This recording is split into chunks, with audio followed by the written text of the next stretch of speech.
नमस्कार, भाग्यशाली क्रिएशनमध्ये तुम्हा सर्वांचे खूप खूप मनापासून स्वागत आहे. आज आपण बनवणार आहे तोंडात टाकताच विरघळणारा मऊसूद 10 मिनिटात होणारा गणेश जयंतीनिमित्त प्रसादासाठी केसरी शिरा.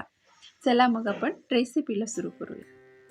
त्याआधी चॅनलवर नवीन असाल तर चॅनलला सबस्क्राईब करा आणि व्हिडिओला एक लाईक करा. शिरा बनवण्यासाठी सर्वप्रथम कढईमध्ये अर्धी वाटी तूप घेतलेलं आहे. तूप छान गरम झाल्यानंतर आपण ड्रायफ्रूट्स परतून घेणार आहे तुपामध्ये. काजू आणि मनुके घेतलेत, व्यवस्थित परतून घ्यायचं आहे. आता इथे काढून घेतलेत. त्याच तुपामध्ये आपण रवा पण भाजून घेणार आहे. 1 वाटी रवा घेतलाय बारीक. मंद आचेवर व्यवस्थित असं भाजून घेऊ.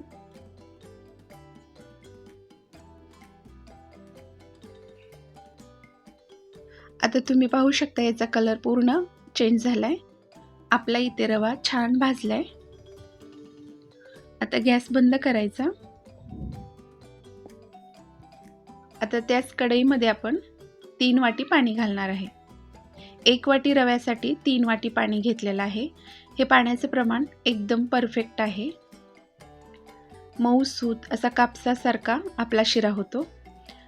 त्यामध्ये 1 वाटी साखर घातली आहे आणि फूड ऑरेंज कलर घातलाय. तुम्ही इथे केशर पण घालू शकताय.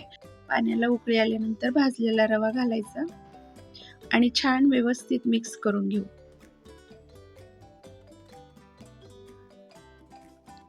आता यामध्ये ड्रायफ्रूट्स आणि वेलची पावडर टाकायची.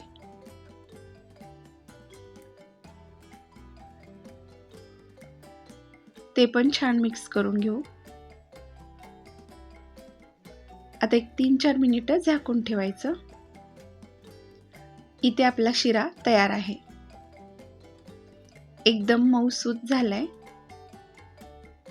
आता गॅस बंद करून घेऊ. तर हा शिरा एका डिशमध्ये काढून घेतलाय. आपला इथे प्रसादाचा शिरा तयार आहे. एकदम मऊसूत कापसासारखा तोंडात टाकताच विरघळणारा शिरा तयार आहे. तर हा शिरा बनवताना मी फूड ऑरेंज कलर घातलाय. त्याऐवजी तुम्ही केशर पण घालू शकताय. आणि अशा पद्धतीत तुम्ही सुद्धा एकदा करून बघा. खूप छान होतो आणि खूप वेळ असाच्या असा मऊसूत राहतो. आजचा हा केसरी शिरा तुम्हाला कसा वाटला ते सांगा. व्हिडिओ आवडला असेल तर व्हिडिओला लाईक करा, शेअर करा आणि चॅनलला सबस्क्राईब करा. पुन्हा भेटूया अशाच नवीन व्हिडिओमध्ये. पूर्ण व्हिडिओ पाहिल्याबद्दल खूप खूप धन्यवाद.